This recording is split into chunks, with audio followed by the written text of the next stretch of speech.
सबको recording voice है वापस सबको? Yes Yes, sir. sir. Yes sir.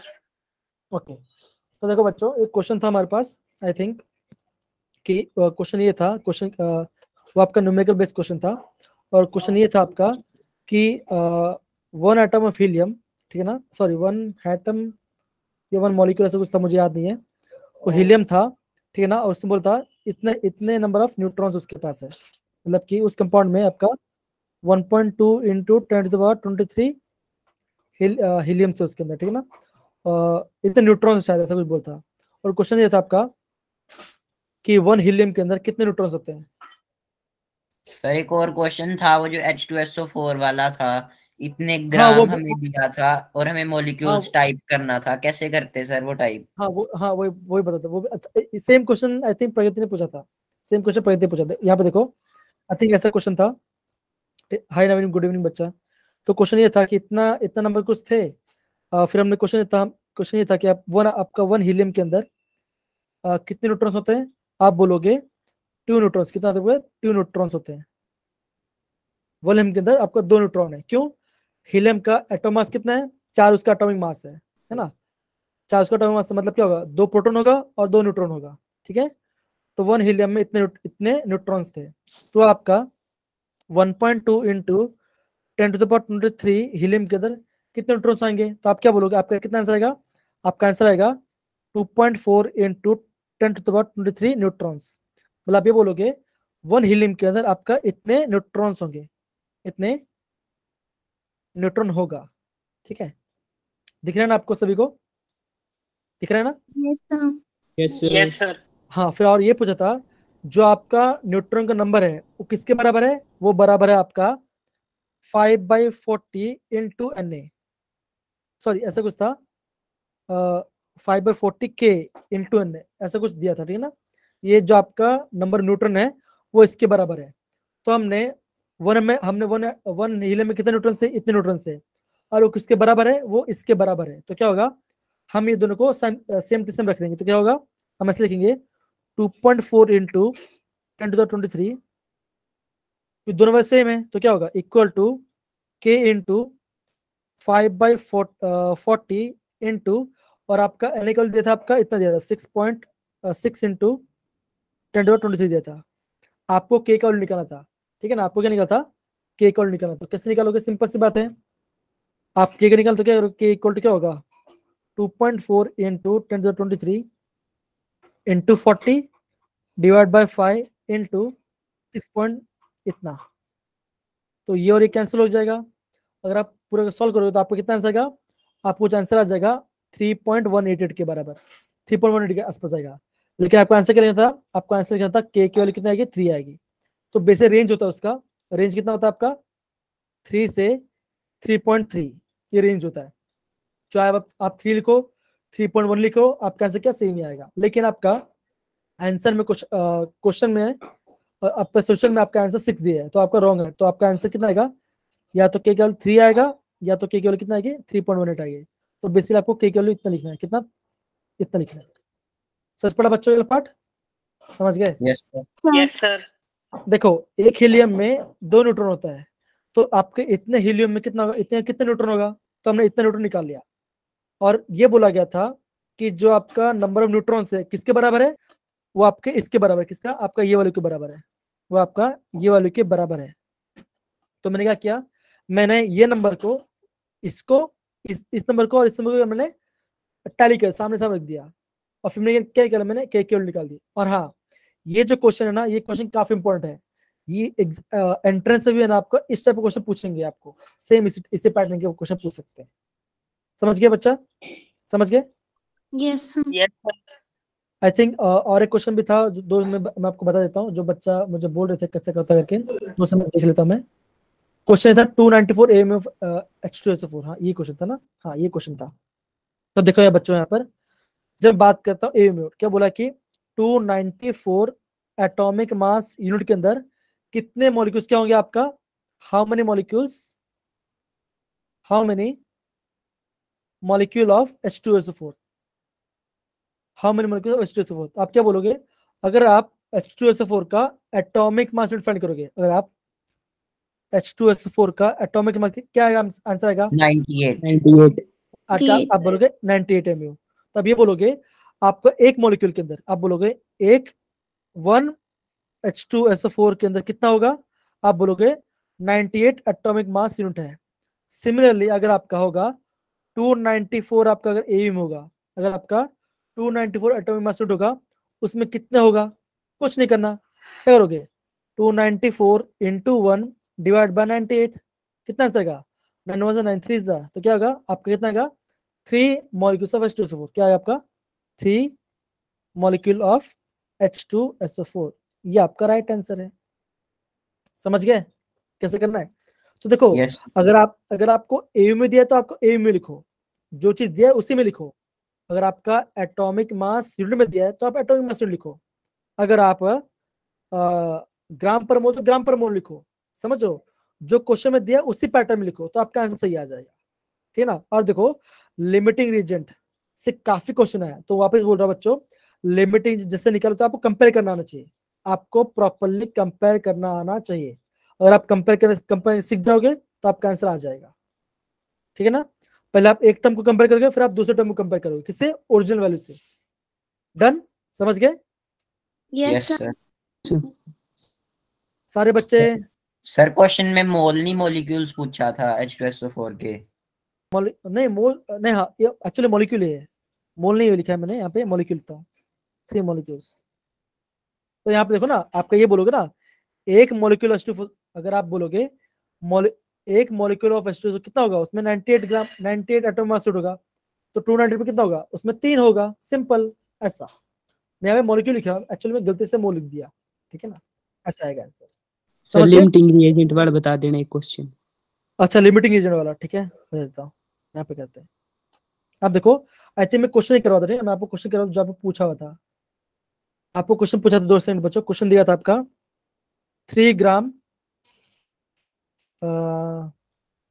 3 gram of hydrogen और आपको दिया था 7 ग्राम ऑफ नाइट्रोजन, नाइट्रोजन देता, calculate the access reagent left, calculate के लिए था आपका, calculate access reagent, access reagent जो ज्यादा है उसको निकालना, जो ज्यादा है हमें उस वाला पार्ट निकालना था, ठीक है ना। अब देखो जब भी इस टाइप का क्वेश्चन आएगा ना, आप ये वाला पार्ट काफी ज्यादा इंपॉर्टेंट है, ध्यान दो बच्चों कैसे करेंगे, सिंपल सी बात है। देखो सबसे पहले इक्वेशन लिखोगे तो क्या होगा, N2 प्लस H2 गिव्स क्या होगा बच्चों, NH3 अमोनिया होगा। इक्वेशन बैलेंस नहीं है तो क्या होगा, आप यहाँ पे 2 लिखोगे और यहाँ पे आप 3 लिखोगे, है ना, ये आपने बोला। तो अब देखो, अब आप रियल वैल्यू लिखो, कैसे रियल वैल्यू होगा, आप ये बोलोगे कि 1 मोल नाइट्रोजन में कितना ग्राम होगा, यहाँ पे कितना, यहाँ पे 1 मोल है ना, यहाँ पे आपको 1 मोल है। बच्चे समझ रहे हो ना यार पार्ट, यस सर। ध्यान समझो, ठीक है ना, ध्यान समझो, पार्ट काफी ज्यादा इंपॉर्टेंट है, बच्चे बहुत गलती करते हैं इसमें। 1 मोल नाइट्रोजन कितना होगा, आप बोलोगे 28 ग्राम, इतना ग्राम 28 ग्राम होगा, प्लस कितना यहाँ पे होगा 6 ग्राम हाइड्रोजन होगा, 6 ग्राम हाइड्रोजन होगा। अभी ना आपको आंसर को देखना ही नहीं है, अभी आपको आंसर को देखना ही नहीं है, अभी आपको आंसर नहीं दिखना है। अब देखो पहले हम ये फाइंड करते हैं कौन सा एक्सेस है, कौन सा एक्सेस है और कौन सा लिमिटिंग है, ठीक है। अब देखो 28 ग्राम के लिए 6 ग्राम चाहिए, तो क्या बोलोगे आप, 28 ग्राम के लिए कितना, 28 ग्राम में नाइट्रोजन लूंगा तो मुझे हाइड्रोजन कितना ग्राम चाहिए होगा, मुझे 6 ग्राम चाहिए होगा। सिमिलरली यहाँ पे क्वेश्चन में क्या दिया, क्वेश्चन में दिया आपका 3 ग्राम, अगर बोलता 3 ग्राम, अगर आपने 3 ग्राम हाइड्रोजन लिया है तो उसके लिए आपको कितना ग्राम लेना पड़ेगा, आप बोलोगे 14 ग्राम, है ना, 14 ग्राम बोलोगे, है कि नहीं। Hello hello hello, yes sir. मैं देखो मैं एक कंपेयर कर रहा हूँ, मैं पर खाली अभी खाली इसको कंपेयर कर रहा हूँ, खाली मैं रियल वैल्यू से कंपेयर कर रहा हूँ, ठीक है। 28 दो, ये आपका एक्चुअल कंडीशन है, ये आपका एक्चुअल रियल वाला है, ये आपका रियल कंडीशन है, और ये गिवन वाला पार्ट है। देखो 28 ग्राम के लिए 6 ग्राम हाइड्रोजन चाहिए होगा, तो 3 ग्राम के कितना चाहिए होगा, आप बोलोगे 3 ग्राम के चाहिए होगा मुझे 14 ग्राम, है ना, 14 ग्राम चाहिए होगा, आपको 14 ग्राम चाहिए, है ना, आपको अगर आप 3 ग्राम लेते हो तो आपको 14 ग्राम नाइट्रोजन चाहिए। है कितना? है आपके पास 7 ग्राम। है कितना आपके पास? 7 ग्राम है। तो क्या होगा? 7 जो आपका 7 नाइट्रोजन है वो क्या होगा आपका? वो आपका लिमिटिंग वो क्या होगा आपका? लिमिटिंग रीजन होगा। Limiting reagent. ये क्या होगा? अभी बोलोगे ये जो ये पार्ट कौन सा है आपका? लिमिटिंग रीजेंट है। लिमिटिंग रीजेंट है। लेकिन हमें वो तो फाइंड करना नहीं है, हमें क्या फाइंड, हमें एक्सेस वाला फाइंड करना है। और हमें क्या ये फाइंड करना है, कितना एक्सेस है वो फाइंड करना है। अब देखो हमें तो पता चल गया, लिमिटिंग पता चल गया, अभी हम करेंगे उसको एक्सेस फाइंड करेंगे। अब देखो कैसे करेंगे, यहाँ पे देखो ये हमने मिटा दिया, वापस मिटा दिया। अभी हमने इसको टैली कर दिया। अभी 7 ग्राम की बारी है। अगर 28 ग्राम के लिए 6 ग्राम चाहिए, अगर मुझे 28 ग्राम के लिए, 2 सेकंड कैलकुलेटर निकाल दे रहा साइड में। हाँ, अगर मुझे 28 ग्राम के लिए 6 ग्राम हाइड्रोजन चाहिए, तो अगर मैं लेता हूँ 7 ग्राम, अगर मैं यहाँ पे 7 ग्राम लूंगा, अगर मैं यहाँ पे 7 ग्राम लूंगा, तो 7 ग्राम के लिए मुझे कितना हाइड्रोजन चाहिए होगा? तो आप क्या करोगे? आप करोगे 7 × 6 डिवाइड बाई 28। तो 7 × 6 डिवाइड बाई 28 कितना चाहिए होगा आपको? आपको चाहिए होगा 1.5। कितना आपको? 1.5 ग्राम हाइड्रोजन चाहिए। अगर आप 7 ग्राम नाइट्रोजन ले रहे हो, उसके लिए आपको कितना चाहिए? आपको 1.5 ग्राम हाइड्रोजन चाहिए। लेकिन हमें क्वेश्चन में कितना दिया है? हमें क्वेश्चन में दिया है 3 ग्राम। क्वेश्चन में दिया है 3 ग्राम दिया है, तो कितना ज्यादा है? तो आप बोलोगे रियल में एक्चुअल में से रियल माइनस कर दो, कितना आएगा आपका? आप बोलोगे, अब ये बोलोगे 1.5 gram of hydrogen is excess. तो ये वाला पार्ट काफी ज्यादा इंपॉर्टेंट है, प्लीज इसको बार बार समझो, ये काफी ज्यादा इंपॉर्टेंट है। अभी भी किसी को समझ में नहीं आया तो प्लीज मुझे बोलो, मैं समझा दूंगा वापस, कोई प्रॉब्लम नहीं है। हाँ अखिल बोलो, अखिल बोलिए। सर समझा सिग्नल को हो रहा है। क्या हो रहा है? स्क्रीन शो नहीं हो रहा है? सर इसने बोला दोबारा समझा दो। प्रॉब्लम हो गई है ना, कि क्या समझ में नहीं आया बच्चे, क्या हुआ? सर सिग्नल क्या प्रॉब्लम है ना, थोड़ा बीच में वीक हो जा रहा है इसलिए सुन। अच्छा सिग्नल प्रॉब्लम, ओके कोई बात नहीं, ओके ठीक है, ओके फाइन, ठीक है ना। तो किसको यार पार्ट समझ में आया तो वो आप हैंड रेस कर दो, एक बार हैंड ऐसे कर लो, जिसको नहीं आया वो वापस समझा दूंगा, वापस समझा इसको वाला पार्ट। दिव्या वापस समझा दो एक बार। आयुष समझा दो वापस। Yes sir. ओके ठीक है, चलो देखो अगेन बोल रहा हूँ, ये वाला पार्ट काफी इंपॉर्टेंट है एंट्रेंस पॉइंट ऑफ व्यू, ठीक है ना। देखो जब भी क्वेश्चन आएगा ना, आपको करना क्या है? सबसे पहले आपको करना क्या है? आपको बेसिकली क्या करना होगा? आपको सबसे पहले करना होगा इक्वेशन लिखना पड़ेगा। आपने इक्वेशन लिख दिया और आपने इक्वेशन बैलेंस कर लिया, तो आपको क्या मिलेगा? आपको ऐसा वैल्यू मिलेगा। आयुष बेटा आपको इतना बार समझ पड़ा? ये 28 और 6 ग्राम कैसे लिखा मैंने? ये सच पढ़ा ना? No sir. नो या यस? यस या नो? आवाज नहीं आई। नो। नहीं समझ में आया? No sir. ओके चलो ठीक है, ध्यान समझो। देखो अभी मैंने ये इक्वेशन बैलेंस किया, अभी मैंने क्या किया? इस इक्वेशन को मैंने बैलेंस किया, है ना। ये इक्वेशन मैंने बैलेंस किया। जैसे मैंने ये इक्वेशन बैलेंस किया तो क्या हुआ? अब तो ज्यादा नहीं, 2 मिनट में समझा, ध्यान समझो, ठीक है ना। हमने इक्वेशन बैलेंस किया, हमने क्या किया? देखो 1 मोल की बात करें, यहाँ पे कितना मोल है आपका? 1 मोल है। तो 1 मोल नाइट्रोजन में कितना ग्राम नाइट्रोजन होगा? तो आप बोलोगे उसका मोलिकुलर मास, उसका मोलिकुलर मास कितना है? आप बोलोगे 28। तो 28 ग्राम क्या है उसका मोलिकुलर मास है। तो क्या होगा? 1 मोल में 28 ग्राम क्या होगा आपका? नाइट्रोजन होगा। सिमिलरली जब मैं बात करता हूँ हाइड्रोजन के बारे में, तो क्या होगा? 1 मोल हाइड्रोजन में कितना ग्राम होगा? आप बोलोगे 2 ग्राम होगा। 1 मोल में 2 ग्राम हाइड्रोजन होगा। लेकिन यहाँ पे कितना दिया? यहाँ पे आपका 3 ग्राम, 3 मोल दिया, तो 3 मोल में कितना होगा? आप बोलोगे 3 मोल में होगा 6 ग्राम। कितना होगा यहाँ पे? 6 ग्राम हाइड्रोजन होगा। इतना समझ गए? इतना समझ गए? Yes sir. ओके फिर हम क्या करेंगे? अब देखो फिर हम क्या करेंगे? जो आंसर है ना प्रोडक्ट, ये वाला पार्ट है, हम इसको ध्यान नहीं देंगे। अब इसको ध्यान मत दो, ठीक है ना। अभी हम ये फाइंड करेंगे लिमिटिंग कौन सा है और एक्सेस कौन सा है। अब देखो क्या करेंगे, सबसे पहले जो भी क्वेश्चन दिया है, जो भी आपका आंसर दिया गया होगा, अब उसको लिखो। अब देखो हम करेंगे यहाँ पे नाइट्रोजन और हाइड्रोजन लिखे, एक्चुअल में कितना चाहिए होगा? अगर अब मैं ये बोल सकता हूँ, ये मेरा रियल कंडीशन है, ये जो पार्ट है ये मेरा रियल कंडीशन है, रियल वाला। अब क्या बोलोगे, अगर मैं 28 ग्राम नाइट्रोजन लेता हूँ एंड 6 ग्राम हाइड्रोजन, तब क्या मेरा मिलेगा, तब मेरा 2 मोल अमोनिया बनेगा। अब देखो ये करने के बाद हम जाते हैं क्वेश्चन पे। ये देखो क्वेश्चन पे, क्वेश्चन में क्या दिया है, क्वेश्चन में इतना ग्राम दिया है। तो जब ये पार्ट लिखोगे ना, जब ये पार्ट लिख लोगे, फिर आपको कंपेयर करना है 1 बाय 1। पहले आप इसको करोगे, पहले आप दोनों में से कोई एक को कंपेयर करोगे। मतलब मान के आपने इसको कंपेयर कर दिया, अगर आपने इसको कंपेयर किया तो खाली आप इसका वैल्यू लिखोगे, बाकी इसका वैल्यू नहीं लिखोगे। मतलब कि जैसे मैंने ये लिखा, मैं ये बोला कि 28 ग्राम नाइट्रोजन के लिए 6 ग्राम हाइड्रोजन चाहिए। अगर मैं 3 ग्राम हाइड्रोजन लेता हूं तो उसके लिए मुझे कितना ग्राम नाइट्रोजन लेना पड़ेगा, मुझे मिलेगा कितना ग्राम, मुझे मिलेगा 14 ग्राम। कितना, मुझे 14 ग्राम मिलेगा। मतलब क्या, आप ये बोलोगे जो 3 ग्राम, अगर मैं 3 ग्राम के लिए 14 ग्राम लेता हूँ, इतना मुझे चाहिए होगा, लेकिन मेरे पास है एक्चुअल में कितना, मेरे पास 7 ग्राम है। तो क्या होगा, अब वो तो ज्यादा, वो तो क्या, वो आपका बराबर है, वो क्या आपका बराबर है कि नहीं, समझ रहे हो? Yes sir. ये Yes, आप, sir. नहीं ये तो ये आपका लिमिटिंग एजेंट नहीं होगा ना, नहीं तो 2 सेकंड, ये पार्ट देखो। हमने क्या किया, हमने 3 ग्राम हाइड्रोजन के लिए 14 ग्राम नाइट्रोजन ले लिया। हमने 3 ग्राम के लिए 14 ग्राम नाइट्रोजन ले लिया, ठीक है ना। अब देखो क्वेश्चन में कितना दिया है, क्वेश्चन में दिया 7 ग्राम। हमें क्वेश्चन में कितना दिया, यहाँ पे 7 ग्राम दिया है। हमें चाहिए कितना, हमें 14 ग्राम चाहिए, लेकिन है कितना, 7 ग्राम है। तो क्या होगा, ये हमारा लिमिट एजेंट बन जाएगा, है कि नहीं, समझ रहे हो? डन, आया कि नहीं आया सर बच्चा? फिर से बताना।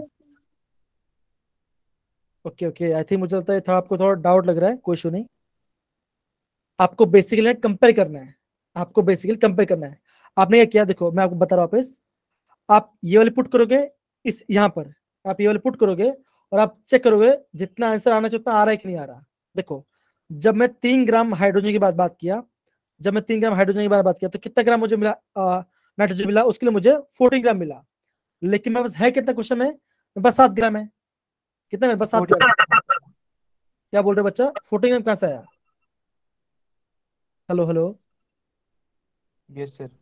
Yes, sir. कंपेयर किया ना मैंने, देखो कंपेयर किया। अगर मैं यहाँ पे 3 ग्राम हाइड्रोजन लेता हूँ तो क्या करूँ मैं, देखो कैसे, ये 14 कैसे मिलेगा, देखो 28 into 3 divide by 6, yes yes sir. Cross multiply क्या होगा, यहाँ पे 2 वजा 14, तो 14 ग्राम मिला। तो 3 ग्राम के लिए मुझे 14 ग्राम नाइट्रोजन चाहिए, इतना तो मिनिमम चाहिए। लेकिन मेरे है कितना, मेरे पास 7 ग्राम ही पड़ा है खाली। तो 7 ग्राम मेरा क्या होगा, ये मेरा लिमिटिंग एजेंट होगा। हमें क्वेश्चन में क्या पूछा था, हमें क्वेश्चन पूछा था एक्सेस को, हमें एक्सेस पूछा था, तो कितना एक्सेस है। अब क्या बोलोगे, देखो यहाँ पे देखो, अब देखो अगर आप अभी आपने इसको लिया, अभी हम इसको कंपेयर करेंगे, इसको लेके इसको कंपेयर, हाइड्रोजन कंपेयर करेंगे। देखो अगर मैं 28 से 6 ले रहा हूं, तो अगर मैं 7 ग्राम नाइट्रोजन लेता हूं, अगर मैं 7 ग्राम नाइट्रोजन लेता हूं, उसके लिए मुझे कितना ग्राम चाहिए होगा, उसके लिए मुझे चाहिए होगा 1.5 ग्राम हाइड्रोजन चाहिए होगा। हमें उसके लिए 1.5 ग्राम हाइड्रोजन चाहिए होगा। लेकिन क्वेश्चन में कितना दिया है, क्वेश्चन में दिया है मेरा 3 ग्राम। मुझे 7 ग्राम के लिए इतना हाइड्रोजन, सिर्फ मुझे खाली इतना ही चाहिए, कितना, लेकिन मुझे क्वेश्चन में दे दिया 3 ग्राम दिया गया है। 3 ग्राम मेरा क्या है, ये मेरा एक्सेस ज्यादा है। कितना ज्यादा है, आपका 1.5 टाइम ज्यादा है। बस ये आंसर आ गया, समझे वाला part? Yes sir. Yes sir. Yes yes sir. Sir. Yes sir. Okay, अभी भी नहीं आया तो Yes, मुझे sir. बाद में पर्सनल मैसेज करता, फिर हम करें, ठीक है? अभी हम आगे बढ़ते हैं, आज हमने काफी वाला पार्ट बाकी रह गया, ठीक है ना। ओके कोई बात नहीं, ये वाला पार्ट देखो, आगे बढ़ने से क्वेश्चन है ना, ये वाला पार्ट। दिव्या बेटा क्वेश्चन पढ़िए, क्वेश्चन पढ़िए बच्चा। Which of the following statement not correct about the characteristics of the cathode rays? Option 1. They start from the cathode and move towards the anode. Option 2. They travel in straight line in the absence of the external electrical or magnetic field. Option 3. Characteristics of cathode rays do not depend upon the material of electrodes in cathode ray tube. Option 4. Characteristics of cathode rays depend upon the nature of gas present in the cathode ray tube. क्या answer आएगा बच्चों, क्या answer आएगा, जल्दी बताओ। Cathode rays के बारे में हमने क्या पढ़ा था, कैथोड रेज में 4। Sir, 4. हमने ये देखा, हमने ये देखा जो कैथोड से वो आपका nature of gas and material के ऊपर डिपेंड नहीं करता। क्या होगा इसका option D is the right answer, मतलब कि इसको डिपेंड नहीं करता। समझ गए बच्चे? डन यार पार्ट सभी को? Yes. Yes.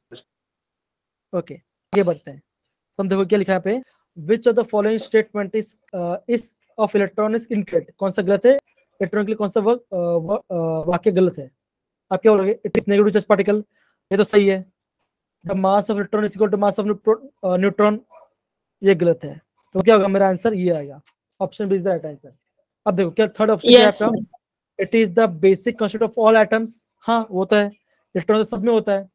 The cathode rays consist of electrons, हाँ जब कैथोड रेज क्या था वो आपका इलेक्ट्रॉन्स था, तो ये भी सही। तो क्या आपका option B is the right answer. सारे बच्चे समझ गए? Done? Yes, sir. Yes, sir. Okay आगे बढ़ते हैं, चलिए। ओके हमने ओके ये पार्ट पढ़ो बच्चा। इसको क्वेश्चन क्या लिखा है? Which of the following properties of atom could be explain correctly by the Thompson model of atom. Thompson model में कौन सा पार्ट सही बताया था? दिव्या बेटा क्वेश्चन पढ़िए, ऑप्शंस पढ़िए, options. Overall neutrality of atoms, spectra of hydrogen atom, position of electron, proton and neutron in atom, stability of atom. क्या आंसर आएगा बच्चा? क्या आंसर आएगा? थॉमसन मॉडल ने क्या सही बताया था? क्या आंसर आएगा बच्चों? जल्दी बताओ चैट बॉक्स में, क्या आंसर आएगा? कौन बच्चों? थॉमसन मॉडल क्या एक्सप्लेन किया था? ना यार स्पेक्ट्रा नहीं किया था। स्पेक्ट्रा तो अभी तक हम स्पेक्ट्रा की पढ़ाई ही नहीं किया है। तो आप क्या बोलोगे? It explain the overall. आप क्या बोलोगे? It explain the overall neutrality of एकदम। हाँ केशव अनेश एकदम सही बच्चा है ना। हमने यहाँ पे देखा था, देखो थॉमसन मॉडल क्या करता है? It explain the overall neutrality of atom. ये आपका एटम न्यूट्रल कैसे वो बताता है। थॉमसन क्या बोलता है? एटम्स इलेक्ट्रॉन से प्रोटॉन के साथ अरेंज है, वो आपका ओवरऑल स्टेबिलिटी देता है, वो आपका कितना न्यूट्रल है वो आपको वो बताता है। कौन? थॉमसन मॉडल, ठीक है ना। तो ऑप्शन क्या आएगा आपका? Option 1 is the right answer. समझ गया पार्ट बच्चा सब? Yes, sir. Yes, sir. Okay चलो अब हम आगे बढ़ते हैं ना। आगे हम पढ़ते हैं रुदरफोर्ड के बारे में। अभी हम रुदरफोर्ड के एक्सपेरिमेंट जाने से पहले मैं आपको सबसे पहले आपको लूंगा 2 मिनट, ठीक है ना। 2-3 मिनट लूंगा, मैं आपको एक्सप्लेन कर दूंगा, फिर मैं आगे बढ़े, ठीक है ना। तब तक कोई एकदम शांत है समझना जो मैं समझाऊं, ठीक है ना। अब देखो हुआ क्या, रुदरफोर्ड के एक्सपेरिमेंट मैं आपको सेटअप बता रहा हूँ, मैं इसका सेटअप बता रहा हूँ, ठीक है बच्चों ध्यान देना, समझना ध्यान से। अब देखो रुदरफोर्ड ने क्या किया, सबसे पहले रुदरफोर्ड ने यूज किया गोल्ड फॉइल, गोल्ड का फॉइल यूज किया, ठीक है ना। और देखो सेकंड पॉइंट क्या यूज किया, उन्होंने यूज किया source of alpha particle, source of alpha particle use किया। अल्फा पार्टिकल क्या होता है बच्चों? आप बोलोगे इट इज नथिंग बट आपका हीलियम 4 2+ का न्यूक्लियर है। अगर हम हीलियम में से 2 इलेक्ट्रॉन निकाल दे, ठीक है ना, हमें क्या मिलेगा? हमें अल्फा पार्टिकल मिल जाएगा, है ना। तो क्या होता है आपका सोर्स ऑफ अल्फा पार्टिकल होता है। और ये जो अल्फा पार्टिकल है इसका चार्ज कैसा होगा? इसका चार्ज होगा आपका पॉजिटिव। कैसा होगा इसका? पॉजिटिव चार्ज होगा। क्या होगा आपका? पॉजिटिव होगा। थर्ड पॉइंट क्या होगा बच्चों? थर्ड पॉइंट ये होगा, ये जो सोर्स ऑफ अल्फा पार्टिकल है इसको एक लेड के बॉक्स में रखा था। क्या इसमें? लेड के बॉक्स में रखा था। रीजन क्या था? जब वो लेड के बॉक्स हिट करते क्या होगा आपका? वो आपका एकदम स्ट्रेट लाइन में टर्न करेगा। वो क्या करेगा आपका? एकदम स्ट्रेट लाइन में टर्न करेगा। रीजन क्या था इसका? Because it should travel in straight line, it should travel in straight line, ठीक है, इससे बोला। फिर क्या हुआ आपका? फोर्थ पॉइंट ये होगा, और रुदरफोर्ड ने क्या किया था आपका? गोल्ड फोल्ड के आजू बाजू, गोल्ड फोल्ड के आजू बाजू जो उसका सर्कुलर डिस्क था, जो आपका सर्कुलर डिस्क था, उसने वहां पे क्या यूज किया था आपका? जिंक सल्फेट की स्क्रीन, उसने क्या था? जिंक सल्फेट का स्क्रीन यूज किया था। अब देखो जिंक सल्फेट स्क्रीन क्या करता है? आप क्या बोलोगे? आप ये बोलोगे जब भी कोई क्या होगा, कोई भी चार्ज पार्टिकल, अगर आपका कोई भी चार्ज पार्टिकल उसमें हिट हो तो क्या होगा? वो आपका ग्लूकोन, क्या आपका ग्लूकोन लग गया। कौन सा? आपका जिंक सल्फेट। समझ पड़ा बच्चों वाला पार्ट? सट्टा समझ पड़ा? Yes, sir. समझ गए सारे के सारे? Keshav, Joel, Yes, sir. Yes, sir. Yes, sir. Monish बेटा, एकता बेटा, ओके चलिए आगे Yes, बढ़ते हैं। sir.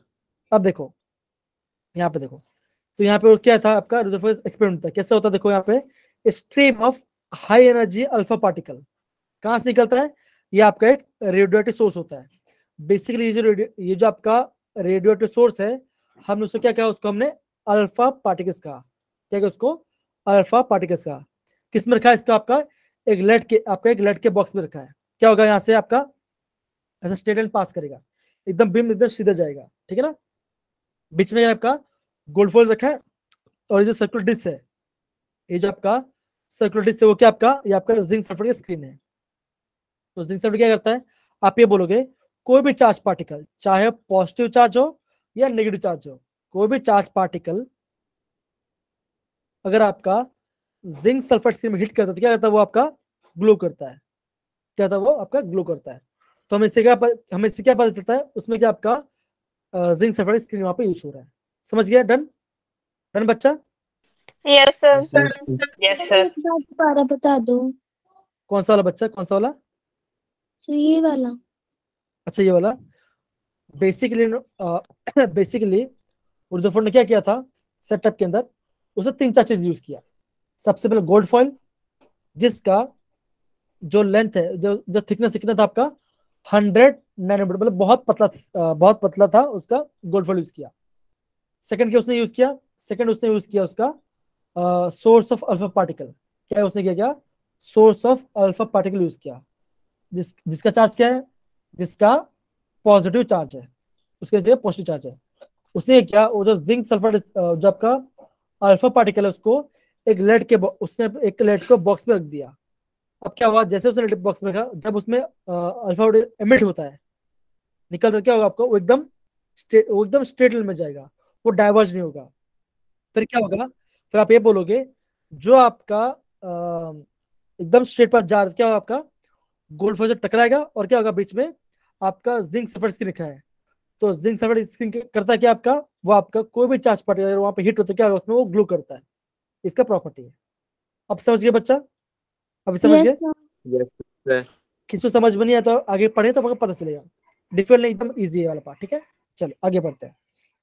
अब देखो, अब क्या हुआ, अब ये हुआ कि जैसे उसने अल्फा पार्टिकल छोड़ा तो क्या हुआ, रेस सारी रेस यहाँ से निकल स्टार्ट हो गई, है ना। यहाँ पे क्या हुआ, यहाँ पे आपका सारे रेस निकलना स्टार्ट हो गया, ठीक है ना। अब क्या हो रहा है, अब उसने ये देखा कि जितना भी उसने अल्फा पार्टिकल एमिट किया, जितना भी उसने अल्फा छोड़ा, तो क्या हुआ, वो एकदम स्ट्रेट, वो क्या हुआ, एकदम स्ट्रेट पाथ पे गया, और क्या वहां पे आपके एकदम स्ट्रेट पाथ यहाँ पे हिट हुआ, यहाँ पे उसने यहाँ पे हिट होने लगा। तो उसने क्या देखा, जो मैक्सिमम अल्फा पार्टिकल्स थे, उसने ये देखा जो आपके मैक्सिमम अल्फा पार्टिकल थे, जो आपके मैक्सिमम अल्फा पार्टिकल थे, वो क्या थे, वो आपका गोल्ड फोर्स से एकदम स्ट्रेट पास हो गया, वो उसमें कोई डाइवर्जन नहीं आया, उसमें कोई भी डाइवर्जन नहीं आया, ठीक है ना। ये इसका फर्स्ट पार्ट था, नो डिफ्लेक्शन, कोई भी डिफ्लेक्शन नहीं आया। फिर क्या हुआ, कुछ अल्फा पार्टिकल्स क्या थे, कुछ अल्फा पार्टिकल उनमें थोड़ा डिफ्लेक्शन है। देखो यहाँ पे 1 2 है ना, दिख रहा है ना, यहाँ पे 2-3 दिख रहा है। तो क्या आ रहा है यहाँ पे, कुछ पार्टिकल्स, तो क्या बोलोगे आप, यहाँ पे से लिखोगे सम अल्फा पार्टिकल, क्या होगा उसमें, स्मॉल डिफ्लेक्शन, क्या उसमें आया आपका स्मॉल डिफ्लेक्शन। फिर क्या बोलोगे, और कुछ अल्फा पार्टिकल थे, थर्ड पॉइंट लिखोगे आप, कुछ और अल्फा पार्टिकल थे, third point some alpha particles, वो क्या करेंगे, वो आपका क्या हुआ, डिवाइड हुए, कैसे, लार्ज एंगल से, क्या था वो आपका लार्ज एंगल से डिवाइड हुए। और क्या हुआ, फोर्थ पॉइंट क्या देखो, फोर्थ पॉइंट ने क्या देखा कि 20,000 अल्फा पार्टिकल में से आपका 20,000 अल्फा पार्टिकल क्या था, आपका एक alpha particle, 1 alpha particle in 20,000 क्या आपका बाउंस बैक, क्या हुआ आपका, वो आपका बाउंस बैक हुआ, कितने डिग्री, कितने एंगल से, आपका 180 एंगल से। मतलब क्या, ऐसे टकराया और वापस पीछे आ गया, तो क्या हुआ, जब रदरफोर्ड ने एक्सपेरिमेंट किया, उसको ये 4 ऑब्जर्वेशन दिखे। तो ये पार्ट सब समझ गया बच्चा, क्या लिखा मैंने? Yes, sir. Yes, sir. Yes, sir. Okay, Yes, sir. है ना। ये हमने देखा, तो क्या देखा उसने, ये हमने पार्ट पढ़ लिया, ठीक है। आगे बढ़ते हैं। अब देखो, अब क्या हुआ, ये इसका बेसिक सेटअप था। ये क्या था, ये गोल्ड फॉइल था, क्या होता है आपका, देखो सारे अल्फा पार्टिकल एकदम बाहर, देखो यहाँ निकल गया, ये भी निकल गया, ये भी निकल गया, क्या हुआ, ये थोड़ा एंगल से डिफरेंट हुआ, और क्या हुआ, कोई बहुत कम, क्या होगा, बहुत 20,000 में से कोई क्या था आपका, टकरा के वापस आ गया। तो रुद्रफोर्ड सोचा कि यार ऐसा क्यों हो रहा है, ऐसा क्यों हो रहा है, ठीक है ना। आगे पढ़ते तो आपको समझ में आएगा, ठीक है ना। अब देखो ये पढ़ेंगे first point, second, third and fourth. तो फर्स्ट पॉइंट पढ़ेंगे नितिन बेटा पढ़िए, फर्स्ट पॉइंट पढ़िए बच्चा, come on. Most of them passed undeflected. हाँ, तो क्या हुआ, मोस्ट ऑफ अल्फा पार्टिकल क्या होगा आपका, अनडिफरेंट, मतलब क्यों, आर पार चला गया, गोल्डफिश से टकराया और सीधा चला गया। सेकंड पॉइंट पढ़िए बच्चा, सेकंड पॉइंट पढ़िए, second point. The small fraction was deflected by small angles. Angle, तो क्या हुआ, कुछ क्या था, कुछ अल्फा क्या था आपका, स्मॉल एंगल से डिफरेक्ट हो गया।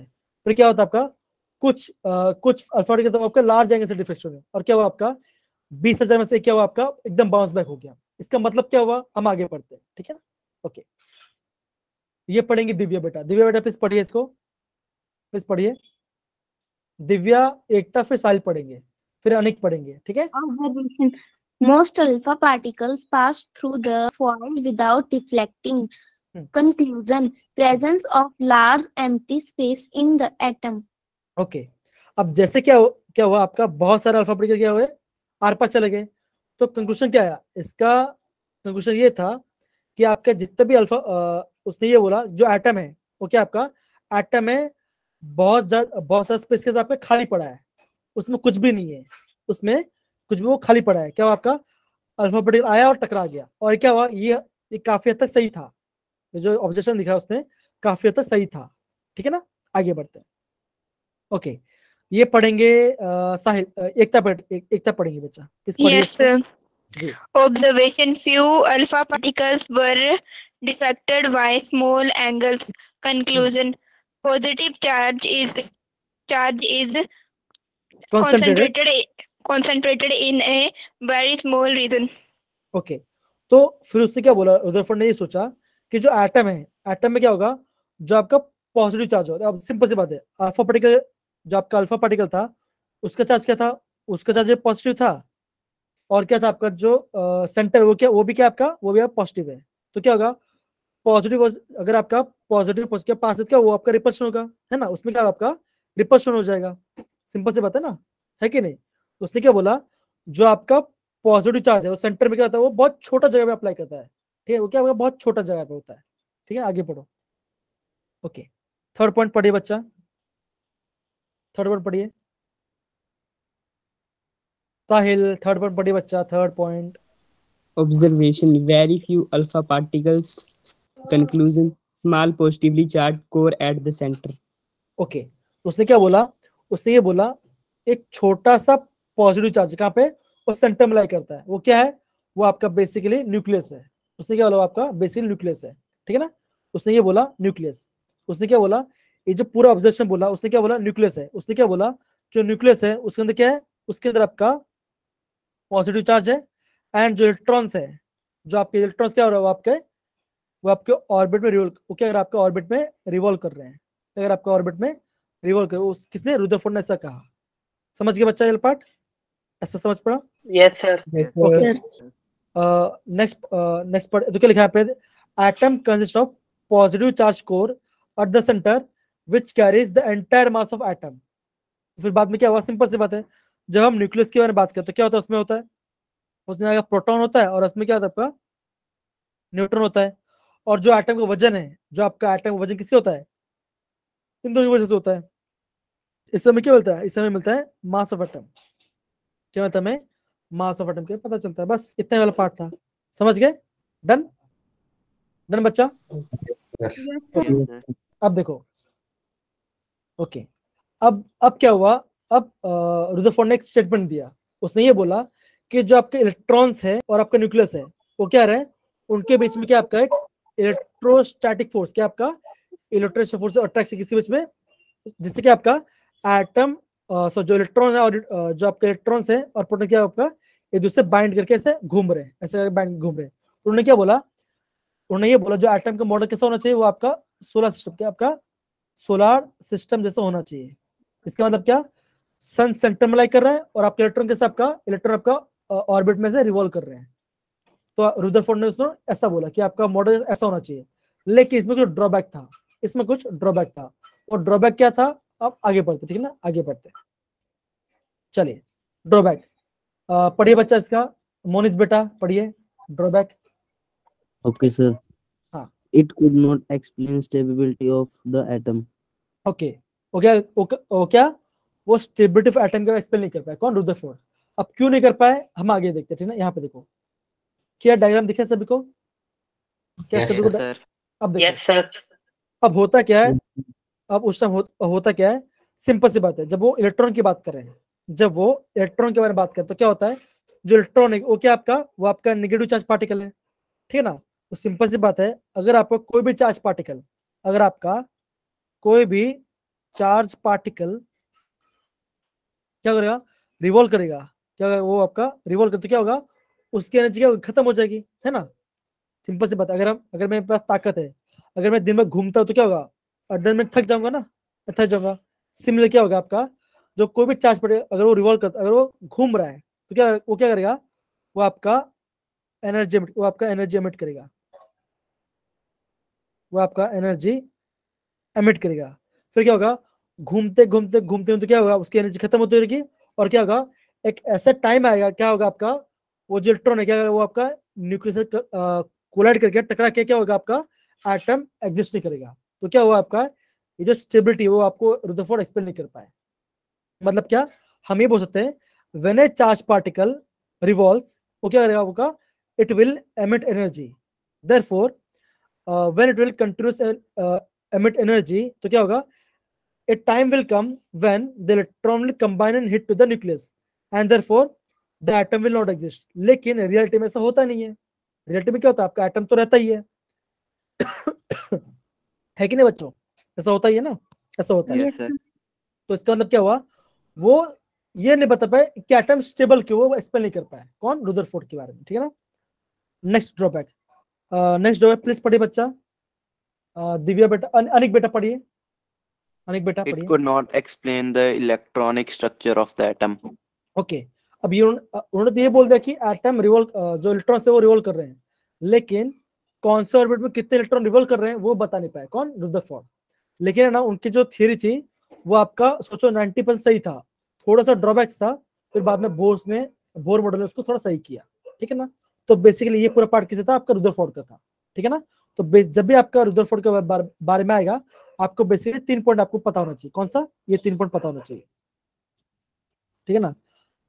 फर्स्ट ये आपका ऑब्जर्वेशन, ये कंक्लूजन, आप ऐसा ही लिखो तो एग्जाम में मार्क्स मिलते, क्या होगा, इफ क्या होगा, most of alpha particle pass to the fault without deflection. इसका मतलब क्या था, एटम को जो ज्यादा जगह होगा वो खाली है, एटम क्या होगा, एटम में जो जितना भी जगह बचा वो बहुत खाली है, इसने बोला। सेकंड पॉइंट क्या था आपका, few alpha particle were different with small angle. उसने क्या बोला कि जो आपका जो पॉजिटिव चार्ज है क्या आपका वो सेंटर में लाई करता है, वो क्या करता है, आपका सेंटर में लाई करता है, और वो बहुत छोटी जगह पे है। फिर बाद में क्या हुआ आपका, वंस इन 2000 और 20,000 मतलब 20,000 में से एक अल्फा क्या था आपका 180 से बाउंस बैक कर दिया। मतलब क्या, वो आपका डायरेक्ट हेडोन, वो आपका हेडोन किससे, वो आपका न्यूक्लियस से साथ हुआ। तो उसने क्या बोला, जो एटम है उसमें छोटा सा पार्टिकल होगा जो आपका पॉजिटिव चार्ज, वो आपका सेंटर में लाइक करेगा, इसने बोला। और उसने इस सब का सारांश क्या बताया, उसने क्या बोला, इन सब का नाम दिया उसको न्यूक्लियस। उसने क्या बोला, न्यूक्लियस एक चीज होता है जो आपका सेंटर में लाइक करता है, और जो एटम का वजन है वो किसकी वजह से आपका, वो आपका न्यूक्लियस की वजह से आता है। सच पढ़ा बच्चों। फिर उसने ये बोला कि जो एटम है वो एक्चुअली एक सोलर सिस्टम जैसे रिसेंबल करता है। मतलब क्या होगा, जो न्यूक्लियस होगा वो आपका सन जैसा होगा, और जो आपका डिफरेंट प्लैनेट्स वो आपका ऑर्बिट में रिवॉल्व करते रहेंगे। लेकिन इसमें क्या था, डाउट ये था, कोई भी चार्ज पार्टिकल अगर क्या होगा और रिवॉल्व करती है, उसका एनर्जी खत्म हो जाएगी। अगर उसकी एनर्जी खत्म हो जाए क्या होगा, एक ऐसा टाइम आएगा कि वो आपका इलेक्ट्रॉन न्यूक्लियस में कोलाइड कर जाएगा और आपका एटम एग्जिस्ट नहीं करेगा। लेकिन ऐसा एक्चुअली में नहीं होता। और उसका लास्ट लिमिटेशन ये था कि क्या कौन से ऑर्बिट में कितने इलेक्ट्रॉन्स है वो बता नहीं पाया, कौन, रुदरफोर्ड के बारे में। तो बेसिकली आपको इतना चीज पता होना चाहिए आपका रुदरफोर्ड के एक्सपेरिमेंट के बारे में। सभी को समझ में आया बच्चा? Done? Yes, sir. Yes, sir. Yes, sir. चलिए, बहुत अच्छी बात है। Yes, sir. ओके, थोड़ा सा वेट करते हैं, थोड़ा मैं पानी पी लेता हूँ, ठीक है? तब तक ये वाला पार्ट, इसका आंसर बताइए मुझे, कम ऑन। ये क्वेश्चन पढ़ेंगे अनिक बच्चा, और ऑप्शन पढ़ेंगे साहिल, और आंसर बताएंगे एकता। अनिक बेटा प्लीज पढ़िए, क्वेश्चन पढ़िए। Which of the following conclusions could not be derived from Rutherford's alpha particle scattering experiment? साहिल बेटा क्वेश्चन पढ़िए, ऑप्शन पढ़िए। Option first, most of the space in the atom is empty. Option second, the radius of the atom is about 10 to the power minus 10 meter, while that of nucleus is 10 to the power minus 15 meter. Option third, electron moves in a circular path of fixed energy called orbits. Option fourth, electrons and the nucleus are held together by electrostatic force of attraction. तो क्या answer नहीं आएगा समझ, जल्दी बताओ, क्या answer नहीं आएगा? कौन सा ऑप्शन नहीं आएगा, बताओ जल्दी, सिंपल है। Sir, 3. Second second 3. देखो बच्चा, ये आपको लिखा नहीं है एक्चुअली मैंने, लेकिन होता क्या है, जो एटम का रेडियस, हाँ, जो एटम का रेडियस कितना होता है ना, एटम का रेडियस, एटम की बात करें ना, एटम का रेडियस होता है 10⁻⁻10 मीटर होता है, और न्यूक्लियस कितना होगा? न्यूक्लियस होगा आपका 10⁻15 मीटर होगा। ओके, ये इसने होता, ठीक है ना? लेकिन आपका रुदरफोर्ड ने क्या नहीं बताया था? 3 नहीं बताया था। Electrons move in circular path and fixed energy called orbit, ये नहीं बताया था? Yes, sir. सर फोर्थ है। Yes, sir. पक्का? Sir, third. Third, okay, third Third आएगा. Okay, The third. Okay fine, ठीक है, चलो, ओके, ये पार्ट समझ गए, फाइन। अब हम बढ़ते हैं आगे। अच्छा, रुदरफोर्ड सब समझ गए ना, कोई डाउट नहीं ना इस वाले पार्ट में? No, No, sir. sir. Yes, sir. Okay, चलो, बहुत बढ़िया, फाइन। अब हम पढ़ते हैं मॉलिक्यूलर ऑर्डर एक्सपेरिमेंट। तो बेसिकली जो मॉलिक्यूलर ऑर्डर एक्सपेरिमेंट था, इसमें हम क्या फाइंड किया? हमने इसमें फाइंड किया आपका चार्ज ऑफ इलेक्ट्रॉन को फाइंड किया, ठीक है ना? तो हमने चार्ज ऑफ इलेक्ट्रॉन को फाइंड किया। अब देखो बच्चों, ये खाली आपको समझने वाला पार्ट है, ये वाला पार्ट आपका एंट्रेंस में नहीं आएगा, ये वाला पार्ट आपका एंट्रेंस में नहीं आएगा, ठीक है ना? अब देखो होता क्या है इसके बारे में, ये इसका सेटअप है, ये दिख रहा है? Yes, sir. अब देखो होता क्या है कि जो आपका मॉलिक्यूल का ऑल्टर उसमें होता क्या है, उसमें हम गैस फिल करते हैं। फर्स्ट क्या होगा, हम उसमें गैस को फिल करते हैं, ठीक है ना? गैस फिल करते हैं।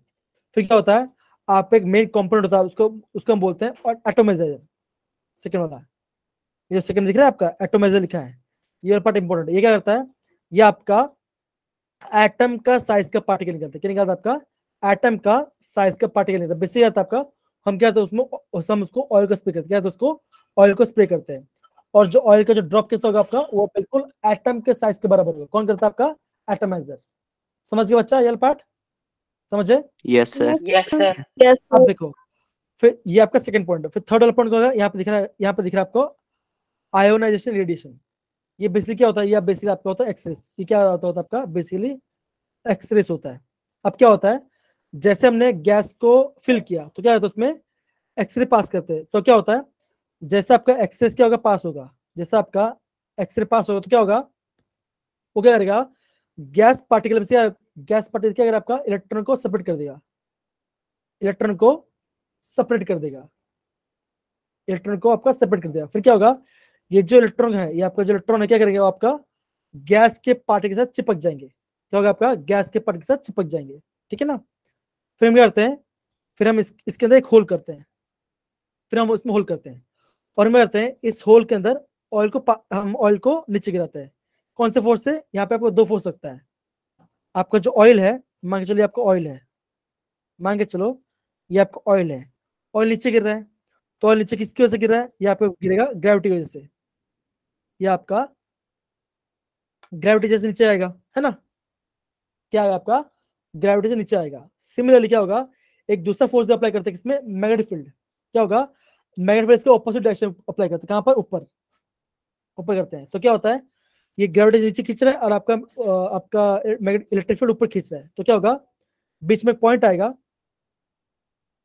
बीच में पॉइंट आएगा, जैसे क्या होगा आपका जो ऑक्सीजन वाला पार्ट है, जो ऑयल है वो बीच में थोड़ा सा स्टैटिक, थोड़ा अटक रुक जाएगा, फिर क्या होगा एकदम धीरे धीरे नीचे गिरेगा। तो क्या होगा आपको जैसे जैसे नीचे गिरेगा तो मॉलिक्यूल ने क्या देखा, जो ऑयल गिर रहा है नीचे उसका चार्ज क्या है, उसका जो चार्ज है उसने ये देखा that is integral multiple of that is the oil drop. जो ऑयल का चार्ज है, ऑयल का चार्ज मॉलिक्यूल क्या बताया, that is equal to integral, क्या बोलोगे, that is equal to n into 1.6 into 10⁻⁻19 coulomb.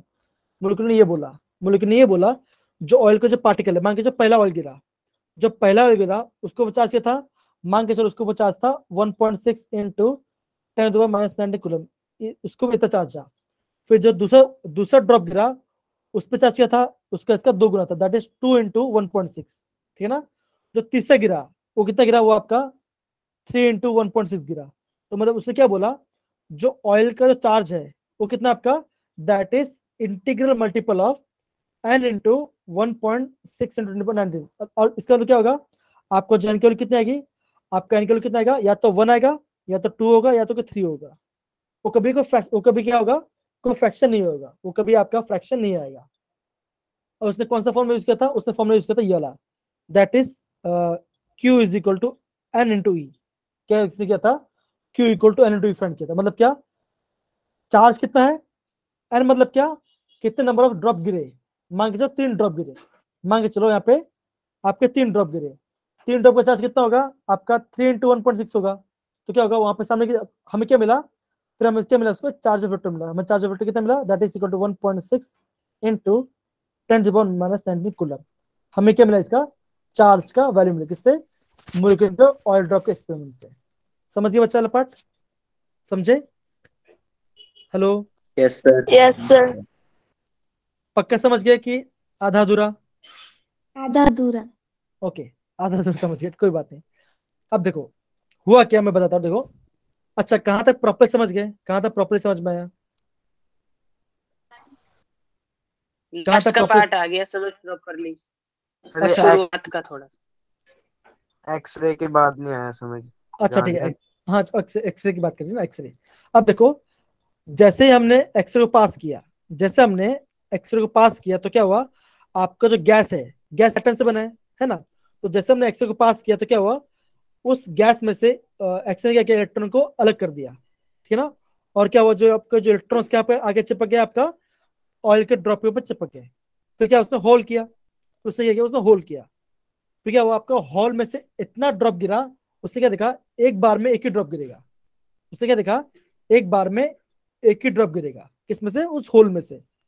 अब उसने क्या बोला, जो ऑयल है, जो आपका ऑयल है, उसमें आपका 2 टाइप का फोर्स लग रहा है। एक फोर्स लग रहा है आपका ग्रेविटेशन फोर्स, जो नीचे पुल कर रहा है, और एक क्या होगा, एक होगा आपका मैग्नेटिक फील्ड, जो आपका ऊपर साइड पुल कर रहा है उसको, ठीक है, ये समझना है। फिर क्या हुआ, फिर क्या होगा, सॉरी हाँ, फिर क्या हुआ, उसने क्या किया, उसने ऑयल का ड्रॉप काउंट किया, उसने क्या किया, ऑयल के ड्रॉप काउंट किया, ऑयल के जो ड्रॉप्स हैं उससे काउंट किया। उसने ये देखा जितने भी ऑयल है, जितने भी आपको ऑयल का ड्रॉप है, सबके ड्रॉप के ऊपर चार्ज कैसा, आपका सबका अलग अलग चार्ज है। सबका जो ड्रॉप है ऑयल के ऊपर कैसा होगा, आपका सबका अलग अलग चार्ज है, ठीक है ना।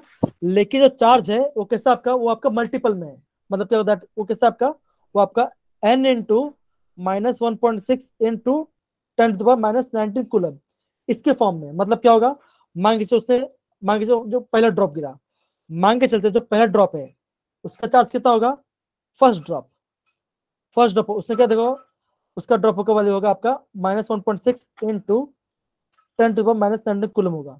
उसने क्या देखा, उसने देखा आपका 3 ड्रॉप, जो आपका 3 ड्रॉप गिरा, उससे कितना चार्ज होगा, that is equal to 3 times into -1.6 into 10⁻⁻19 coulomb. उसने ये देखा, उसने क्या बोला, जो आपका इलेक्ट्रॉन का चार्ज है वो क्या आपका, वो सबका सबसे छोटा वैल्यू किसका, इसका, ये जो चार्ज है, जितने भी चार्ज है उसका सबसे छोटा वैल्यू है। उसने क्या फाइंड किया, सबसे छोटा वैल्यू कितना है आपका, वो आपका इतना value, that is -1.6 into 10⁻⁻19 coulomb के बराबर, क्या आपका सबसे छोटा चार्ज किसका, इलेक्ट्रॉन का। तो उसने क्या बोला, जो इलेक्ट्रॉन का चार्ज कितना होगा वो आप उसने बोला, जो इलेक्ट्रॉन का चार्ज कितना होगा आपका -1.6 होगा इनटू 10⁻⁻⁷ कूलम के बराबर होगा। अभी समझ पड़ा बच्चों ये वाला पार्ट कि नहीं पड़ा? Yes sir. Yes, sir. Okay, तो बेसिकली उसने क्या किया, जो चार्ज है, जो चार्ज किसने निकाला, उसने ऑयल के ड्रॉप से निकाला। क्यों ऑयल के ड्रॉप से क्यों निकाला? क्योंकि जो आपका ऑयल का जो ड्रॉप क्या है आपका, वो उसके आपका चिपक जा रहा था। जो ऑयल का जो आपका ऑयल के ड्रॉप पे क्या था, आपका इलेक्ट्रॉन चिपक जा रहा था। तो सिंपल सी बात है, अगर ऑयल के ड्रॉप के ऊपर क्या इलेक्ट्रॉन चिपक गए हैं, अगर आपका ऑयल के ड्रॉप के क्या आपका इलेक्ट्रॉन चिपक गया तो क्या होगा, जो ड्रॉप नीचे गिरा क्या उसमें क्या होगा, इलेक्ट्रॉन्स हो गए, लेकिन उसमें इलेक्ट्रॉन कितने होंगे, उसने क्या देखा, चार्ज उसने कितने निकाला, दैट इज इक्वल टू -1.6 के बराबर उसने निकाला। तो ये आपका क्या था, चार्ज ऑफ इलेक्ट्रॉन आया। अब देखो जैसे आपका चार्ज ऑफ इलेक्ट्रॉन आ गया, फिर हमने क्या फाइंड कर लिया, हमने मास ऑफ इलेक्ट्रॉन भी हमने फाइंड कर लिया। कैसे फाइंड किया, अब देखो अभी आपका जे थॉमसन उसने क्या निकाला था, अपना चार्ज अपॉन मास का रेशियो निकाला, कितना निकाला था उसने 1.77 इंटू 10⁻11 कूलम पर केजी, इतना निकाला था। अभी हमने क्या निकाला, चार्ज क्यों निकालेगी, तो हमें जब हमने इन दोनों को डिवाइड कर दिया, हमें क्या मिला, हमें मास ऑफ इलेक्ट्रॉन मिला। मतलब क्या, that is charge divide by x upon m। तो क्या हुआ, ये ऊपर चला गया तो क्या होगा, ये कट गया, क्या बचा आपका, ये आपका m ऊपर चला, तो क्या हमें क्या मिला, मास ऑफ इलेक्ट्रॉन मिला। हमें मास ऑफ इलेक्ट्रॉन कितना मिला, that is equal to 9.1 into 10⁻31 kg। तो मास ऑफ इलेक्ट्रॉन इतना मिला। तो उसने क्या देखा कि जो मास ऑफ इलेक्ट्रॉन कितना है, कितना बहुत छोटा वैल्यू किसका, मास ऑफ इलेक्ट्रॉन का। समझ गया वाला पार्ट? इस वजह से उन्होंने क्या निकाला, मास ऑफ इलेक्ट्रॉन निकाला, चार्ज ऑफ इलेक्ट्रॉन निकाला। समझ गए वाला part? Yes, sir. Yes, sir. देखो बच्चा, अगर आपको कोई पूछे कि आपका इलेक्ट्रॉन का चार्ज कैसा आया, तो आप क्या बोलोगे, आप बोलोगे मॉलिक्यूल का ऑयल ड्रॉप एक्सपेरिमेंट से आया। ठीक है ना? फिर आप थोड़ा आप थोड़ा समझा सकते हो। देखो बेसिक पार्ट समझने वाला पार्ट है, ये आपका एग्जाम में नहीं आएगा। ठीक है, डन? Okay, Yes, sir. अब देखो प्लीज बच्चे इसको पढ़िए 2 मिनट, ये पढ़ के हम खत्म आज का क्लास खत्म करें यहाँ पर। ठीक, पढ़िए इसको, पढ़िए बच्चा, दिव्या बेटा पढ़िए इसको, दिव्या बेटा पढ़िए। Mass of the electron Thomson sir em क्या है? ई मतलब क्या, charge, Electron upon charge mass. Upon charge upon mass, charge upon mass ratio Charge upon mass ratio कितना है आपका, 1.75882 into 10 raised by 11 c kilo kg per अब देखो, charge of हाँ देखो experiment अब देखो minus सिंपल सी बात, 1. एकदम से यहाँ ध्यान दो बच्चों, जे थॉमसन क्या निकाला था, उसने चार्ज अपॉन मास का रेशियो निकाला, और ने मॉलिक्यूल क्या निकाला, आपका चार्ज क्यों निकाल दिया। इस समय क्या किया, इस समय मास मिल, कैसे मिल गया, दोनों को डिवाइड कर दिया, तो क्या मुझे मास मिल गया। अगर मैं E upon E by m करता हूँ तो क्या होगा, ये आपका ऊपर चला जाए तो क्या होगा, E upon E into m हो जाएगा। E कैंसिल, हमें क्या मिला, हमें मास मिल गया। हमें मास कितना मिला, हमें मास मिला 9.1 इंटू 10⁻31 kg मिल गया। समझ गया बच्चा ये पार्ट? डन? समझ Yes, गए? sir. Yes sir. Yes. Properly समझ गए अच्छे से अभी? Yes, sir. ओके, अब देखो अभी हमने क्या देखा, अभी हमने जितने भी सब पार्टिकल्स है उन सबका चार्ज भी फाइंड कर दिया, उन सबका मास भी फाइंड कर दिया। तो हमने क्या देखा, जो चार्ज ऑफ इलेक्ट्रॉन हम क्या लेते हैं, उसका -1 लेते हैं, लेकिन उसका एक्चुअल चार्ज कितना होता है, उसका एक्चुअल चार्ज होता है -1.6 इंटू 10⁻⁻⁷ होता है। प्रोटॉन कितना होता है, प्रोटॉन का सेम होता है, लेकिन उसका खाली साइन अलग हो जाता है। क्या होगा, उसका साइन प्लस में हो जाएगा। और आपका न्यूट्रॉन क्या होगा, आपका न्यूट्रॉन का 0 रहता है, उसके ऊपर कोई चार्ज नहीं रहता। तो हमने ये वाला पार्ट पूरा देख लिया है ना, फाइन। फिर हम क्या देखते हैं, फिर हम मास के बारे में बात करते हैं। फिर हमने ये फाइंड किया, जो आपका मास ऑफ इलेक्ट्रॉन है, जो आपका मास ऑफ इलेक्ट्रॉन कितना आया, आपका इतना आया, that is equal to 9.1 into 10⁻31 इतना वैल्यू आया। सिमिलरली प्रोटॉन कितना आया, प्रोटॉन का इतना आया, और आपका इलेक्ट्रॉन न्यूट्रॉन का इतना आया। लेकिन हमने क्या देखा, जो आपका न्यूट्रॉन का मास है, क्या आपका प्रोटॉन थोड़ा सा ज्यादा है। तो जब भी आपका एग्जाम पूछेंगे किसका मास ज्यादा है, तो क्या बोलोगे आप हमेशा बोलोगे न्यूट्रॉन का मास सबसे ज्यादा है। ठीक है, न्यूट्रॉन का मास सबसे ज्यादा कितना है आपको, उसका वैल्यू 1.674 है इनटू 10⁻⁻27 kg, ठीक है ना। लेकिन प्रोटॉन कितना है, प्रोटॉन का आपका 1.672 है खाली, तो बस छोटा सा डिफरेंस है। तो हमें क्या मिला, हमें सारे सब एटॉमिक पार्टिकल से उनका मास मिल गया, ठीक है ना, उसका मास मिल गया, ठीक है ना, उसका चार्ज मिल गया, ठीक है, हमें सारे पार्टिकल मिल गया। ये पार्ट समझ गया बच्चा, ये part done. Yes sir. Yes, sir. Yes, sir. Okay, तो बेसिकली अगर मैं बात करूं, अगर मैं स्टार्टिंग से बात करता हूं तो मैं क्या लिख सकता हूं, यहाँ पर मैं थोड़ा स्पेस दिख रहा हूँ, ये पार्ट। अगर मैं स्टार्टिंग से बात, हमने क्या देखा, हमने ये देखा जो कैथोड रेस है, उससे क्या मिला, हमें उसमें इलेक्ट्रॉन्स मिल गया। एनोड से हमें क्या मिला, एनोड से हमें प्रोटॉन के बारे में पता चला, ठीक है ना, हमें प्रोटॉन के बारे में पता चला, है कि नहीं बच्चों, है कि नहीं। Yes Yes, sir. sir. Yes, sir. Yes, sir. हमें न्यूट्रॉन के बारे का हमने न्यूट्रॉन के बारे का पता चला। अगर हम बेरिलियम को किससे बॉम्बार्ड करते हैं, अल्फा पार्टिकल बॉम्बार्ड करते हैं, हमें क्या मिलेगा, हमें कार्बन का एटम मिलेगा प्लस आपका न्यूट्रॉन मिलेगा। तो हमें ये हमें इससे क्या मिला, हमें इसको न्यूट्रॉन मिल गया। फिर हमने क्या फाइंड किया, हमने चार्ज ऑफ इलेक्ट्रॉन हमने फाइंड किया, किससे, मॉलिक्यूल के ऑयल ड्रॉप एक्सपेरिमेंट से। हमने चार्ज किससे निकाला, मॉलिक्यूल के ऑयल ड्रॉप एक्सपेरिमेंट से निकाला, ठीक है ना। एक बार वो सेटअप को देखना प्रॉपर्ली, ये खाली इंफॉर्मेशन के लिए, ये आपको एग्जाम में नहीं आएगा, ठीक है बच्चों, समझ गए, डन। Yes sir. ओके, तो फिर हमने क्या किया, जे थॉमसन उसने क्या निकाला था, उसने E/m रेशियो निकाला, दैट इज चार्ज पर मास रेशियो निकाला। कितना आंसर आया था, 1.77, बोलो बच्चों कितना आया था, 1.77 इंटू 10⁻11 कूलम पर kg, इतना वैल्यू आया था। और हमने चार्ज की कितनी निकाली, -1.6 इंटू 10⁻19 कूलम निकाली। फिर हमने क्या लिया, फिर हमने इसका मास निकाला। मास कैसे निकाला, मास मिला जब हम इलेक्ट्रॉन को डिवाइड करते हैं E/m से, हमें क्या मिला, हमें मास का वैल्यू कितना मिला, हमें मास का वैल्यू मिला -9.1 इंटू 10⁻31 kg में, इतना हमें मिल गया। तो बेसिकली हमने जितना भी पढ़ा, हमने सारे सब एटॉमिक पार्टिकल्स के मास, चार्ज, कैसे हमने वो पूरा पढ़ लिया। अगेन बच्चों, रुदरफोर्ड का जो एक्सपेरिमेंट है वो काफी इंपॉर्टेंट है, उसको आप ध्यान देना एग्जाम पॉइंट ऑफ व्यू से, ठीक है ना। और कल वाला जो क्लास होगा, कल से हम क्या पढ़ेंगे, कल से हम प्रॉपर्ली पढ़ेंगे आपका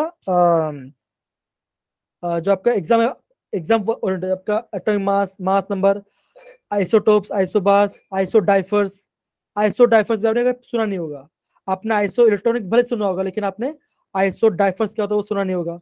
तो बेसिक हम वो करेंगे, फिर हम इलेक्ट्रोमैग्नेटिक रेडिएशन में पढ़ाई करेंगे, ठीक है, समझ गए बच्चों, done. Yes, sir. Yes, sir. Okay, तो आज के लिए इतना काफी है, thank you so much, and हम क्लास को यहाँ पे एंड करते हैं, ठीक है, चलिए। Yes, sir. Yes, sir. जी बच्चा, Yes, sir.